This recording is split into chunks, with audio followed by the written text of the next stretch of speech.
नमस्कार। राजस्थान डायरी में आपका स्वागत है।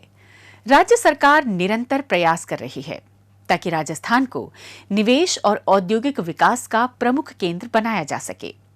इसी के अंतर्गत जयपुर में पर्यटन विभाग से संबंधित प्रवासी राजस्थानी मीट का भव्य आयोजन किया गया। इस अवसर पर मुख्यमंत्री भजनलाल शर्मा ने प्रवासी राजस्थानियों से राज्य के पर्यटन क्षेत्र को नई ऊंचाइयों पर ले जाने का आह्वान किया ताकि राजस्थान की समृद्ध संस्कृति व विरासत का वैश्विक स्तर पर और भी प्रभावशाली तरीके से प्रसार किया जा सके। एक रिपोर्ट। राज्य सरकार राजस्थान में पर्यटन, निवेश और औद्योगिक विकास के अनुकूल माहौल तैयार करने के लिए लगातार ठोस कदम उठा रही है। परिणाम स्वरूप औद्योगिक विकास के नए द्वार खुल रहे हैं और राजस्थान देश के प्रमुख निवेश गंतव्यों में तेजी से उभर रहा है। हर क्षेत्र में अधिक से अधिक निवेश आकर्षित करने के लक्ष्य के साथ सरकार विविध नीतिगत सुधार और प्रोत्साहन योजनाएं लागू कर रही है।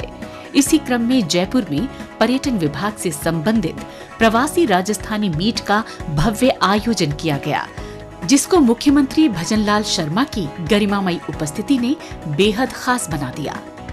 इस प्री समिट को संबोधित करते हुए मुख्यमंत्री ने कहा कि पर्यटन के आधारभूत ढांचे को और सुदृढ़ करने के लिए राज्य सरकार शीघ्र नई पर्यटन नीति लाएगी। इसके अंतर्गत पर्यटक सुविधाओं, मार्केटिंग एवं प्रमोशन, मेले व त्योहार, डिजिटल एवं एआई, कौशल विकास, युवाओं को रोजगार और निवेश के कार्य पूरी प्रतिबद्धता के साथ किए जाएंगे। उन्होंने कहा कि इस नीति की अनुपालना सुनिश्चित करने के लिए एक समर्पित नीति कार्यान्वयन इकाई भी स्थापित की जाएगी। राज्य सरकार ने पर्यटन एवं हॉस्पिटैलिटी सेक्टर को उद्योग का दर्जा प्रदान किया है। यह सरकार की पर्यटन क्षेत्र को प्रोत्साहित करने की प्रतिबद्धता को दर्शाता है। इसके साथ साथ मुख्यमंत्री ने कहा कि राजस्थान अपार संभावनाओं का प्रदेश है। भव्य किले, महल, हवेलियां, थार का मरुस्थल, वन्य जीव अभयारण्य, आस्था धाम और झीलों की उपलब्धता राजस्थान को पर्यटन के क्षेत्र में निराला प्रदेश बनाती है। उन्होंने कहा कि प्रदेश में पर्यटन का निरंतर विस्तार हो रहा है। इस वर्ष अगस्त तक राज्य में 15 करोड़ से अधिक देशी तथा करीब 12 लाख विदेशी पर्यटक आ चुके हैं। इसी क्रम में मुख्यमंत्री ने कहा कि विकास के साथ साथ विरासत के मूल मंत्र को आत्मसात करते हुए राज्य सरकार धार्मिक पर्यटन को बढ़ावा दे रही है। राज्य सरकार ग्रामीण पर्यटन, wellness tourism, adventure tourism, eco tourism और ट्राइबल टूरिज्म के विस्तार के लिए समर्पित होकर कार्य कर रही है। राजस्थान में कल्चरल, क्राफ्ट व कुजिन, वेडिंग, मेडिकल और फिल्म टूरिज्म भी तेजी से विकसित हो रहा है। उन्होंने कहा कि राज्य सरकार शेखावटी क्षेत्र की ऐतिहासिक हवेलियों के संरक्षण के लिए प्रभावी कार्य कर रही है। झुंझुनू, सीकर और चूरू जिलों की 662 हवेलियों को पर्यटन के लिए संरक्षित किया जा रहा है, जिससे यहाँ पर्यटन बढ़ेगा। इसके साथ साथ मुख्यमंत्री ने कहा कि राज्य सरकार राजस्थान फिल्म पर्यटन प्रोत्साहन नीति के माध्यम से फिल्मों के निर्माण को प्रोत्साहित कर रही है। इसके अंतर्गत निर्माताओं को 2 करोड़ रुपए तक की सब्सिडी उपलब्ध कराई जा रही है। राजकीय भवनों और सार्वजनिक स्थलों पर शूटिंग शुल्क में भी राहत दी गई है। राज्य सरकार नई फिल्म पर्यटन प्रोत्साहन नीति भी लेकर आएगी। उन्होंने कहा कि राज्य सरकार ने सांस्कृतिक धरोहर और पर्यावरण अनुकूल पर्यटन को बढ़ावा देने के लिए 5,000 करोड़ रुपए का Rajasthan tourism infrastructure and capacity building fund गठित किया है। वहीं मुख्यमंत्री कौशल विकास कार्यक्रम के माध्यम से 20,000 युवाओं और लोक कलाकारों को गाइड, हॉस्पिटैलिटी और पारंपरिक कलाओं में प्रशिक्षण दिया जाएगा।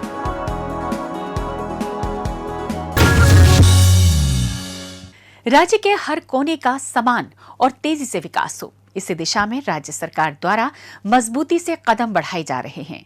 हाल ही में मुख्यमंत्री भजनलाल शर्मा द्वारा पाली जिले के चामुंडेरी राणावतान में कई महत्वपूर्ण विकास कार्यों का शिलान्यास और लोकार्पण किया जाना इसकी पुष्टि करने के लिए काफी है। आइए इसी पर देखते हैं हमारी ये रिपोर्ट। विकास, विकास और सिर्फ विकास, जी हाँ, राज्य की भजनलाल शर्मा सरकार प्रदेश में प्रगति की नई गाथा लिख रही है, जिसकी झलक हर जिले, कस्बे और प्रत्येक गांव में दिखाई दे रही है। इसी का परिणाम है कि राज्य के सभी नागरिकों को हर संभव सुविधा मुहैया कराई जा रही है।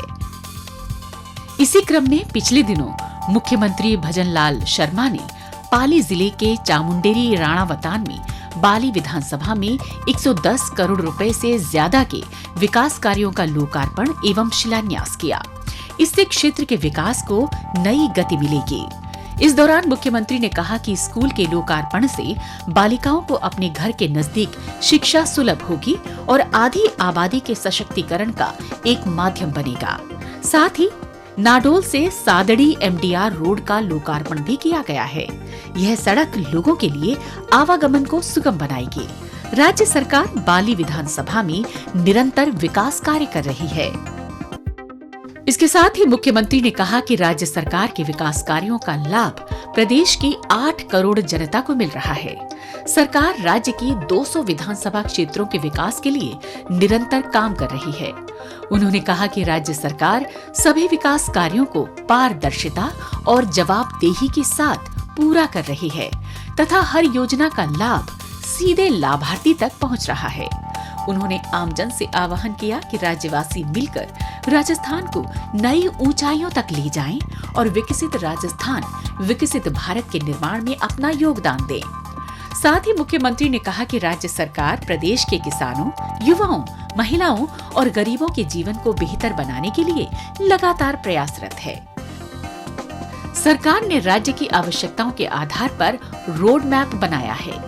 पानी की आवश्यकता को पूरा करने के लिए राम जल सेतु लिंक परियोजना, यमुना जल समझौता, इंदिरा गांधी नहर परियोजना, गंग नहर, माही बांध एवं देवास परियोजना के कार्यों को आगे बढ़ाया गया। वहीं सरकार बिजली आपूर्ति के क्षेत्र में भी लगातार कार्य कर रही है। उन्होंने कहा कि देश में सौर ऊर्जा में राजस्थान अग्रणी राज्य है। राज्य सरकार 2027 तक किसानों को दिन में बिजली उपलब्ध करवाने के लक्ष्य के साथ कार्य कर रही है और 22 जिलों में यह कार्य प्रारंभ भी कर दिया गया है। इस दौरान मुख्यमंत्री ने नवनिर्मित विद्यालय भवन के कक्षों का अवलोकन किया और उनमें उपलब्ध कराई गई सुविधाओं के बारे में जानकारी प्राप्त की। आइए अब डालते हैं एक नजर कुछ और खबरों पर।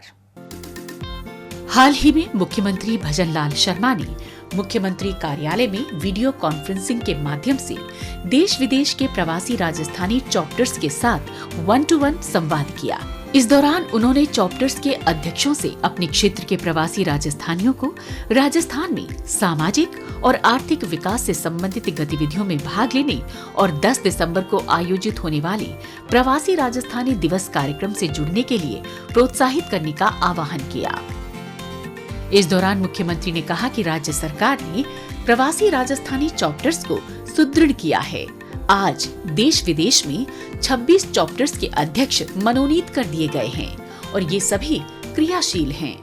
उन्होंने कहा कि राज्य सरकार प्रवासी राजस्थानियों की सुविधा के लिए प्रतिबद्धता के साथ कार्य कर रही है। इनकी समस्याओं के समाधान के लिए प्रत्येक जिले में अतिरिक्त जिला कलेक्टर को नोडल अधिकारी नियुक्त किया गया है। प्रदेश के सभी जिलों में गैप एरियाज को चिन्हित कर एक डैशबोर्ड बनाया गया है ताकि प्रवासी राजस्थानी अपने गांव, शहर, जिले में भामाशाह के कार्यों में सुगमता से योगदान दे सके।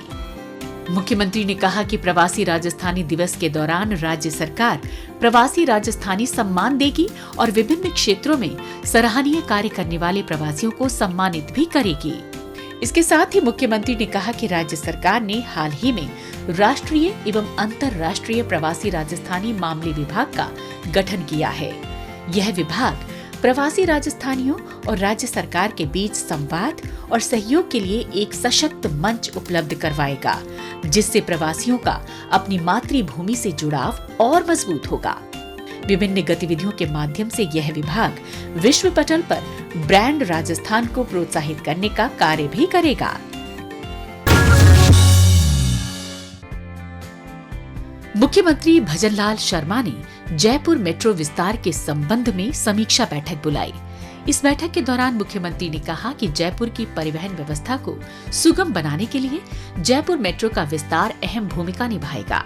उन्होंने अधिकारियों को निर्देश दिए कि मेट्रो फेज 2 के तहत प्रोजेक्ट में खर्चे व लागत का समुचित आकलन किया जाए, ताकि वित्तीय संसाधनों का सदुपयोग होने के साथ ही आमजन के लिए भी सुदृढ़ ट्रांजिट व्यवस्था हो सके। इसके साथ ही उन्होंने कहा कि राज्य सरकार प्रदेश भर में सुगम एवं अत्याधुनिक परिवहन तंत्र विकसित करने के लिए काम कर रही है। इसी कड़ी में जयपुर की बढ़ती आबादी के दबाव के मद्देनजर जयपुर मेट्रो विस्तार से शहर वासियों को बेहतर परिवहन सुविधा उपलब्ध होगी। साथ ही शहर के यातायात दबाव को भी कम करने में जयपुर मेट्रो फेज 2 कारगर साबित होगा। उन्होंने कहा कि मेट्रो के आगामी विस्तार में मेट्रो स्टेशन ऐसे स्थानों पर बनाए जाएं, जहां यातायात का दबाव ज्यादा हो, जिससे आमजन को ट्रैफिक से राहत मिल सके। बैठक में मेट्रो के फेज 3A, B और C के प्रस्तावित रूट पर भी चर्चा की गई। बैठक में अधिकारियों ने प्रस्तुतिकरण के माध्यम से मेट्रो परियोजना के विस्तार को लेकर विस्तृत जानकारी दी।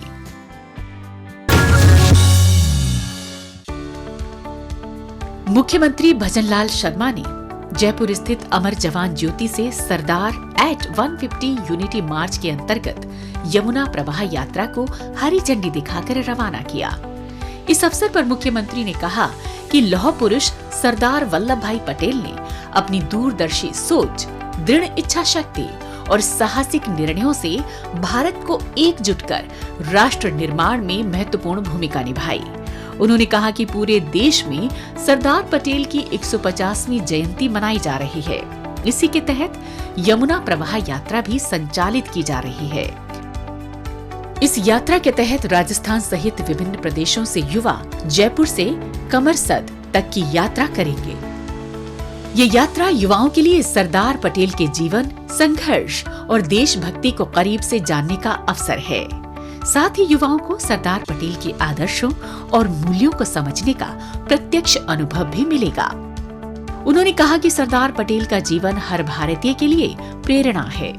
युवा पीढ़ी उनके जीवन से कर्तव्य निष्ठा, ईमानदारी, सत्यनिष्ठा, दृढ़ संकल्प, एकता और सादगी की सीख ले सकती है।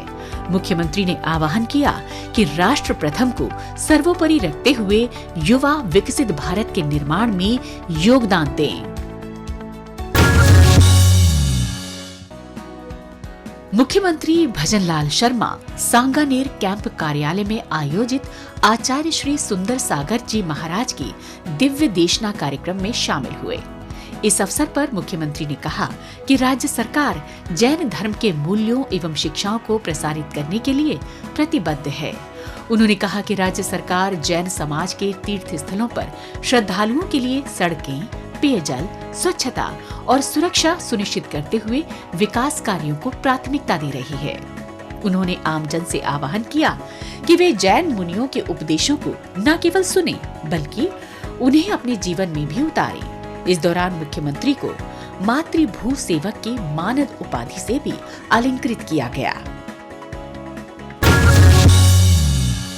राजस्थान डायरी में आज बस इतना ही। अगले हफ्ते राज्य की नई नई गतिविधियों की जानकारी के साथ हम फिर होंगे हाजिर। तब तक के लिए दीजिए इजाजत। नमस्कार।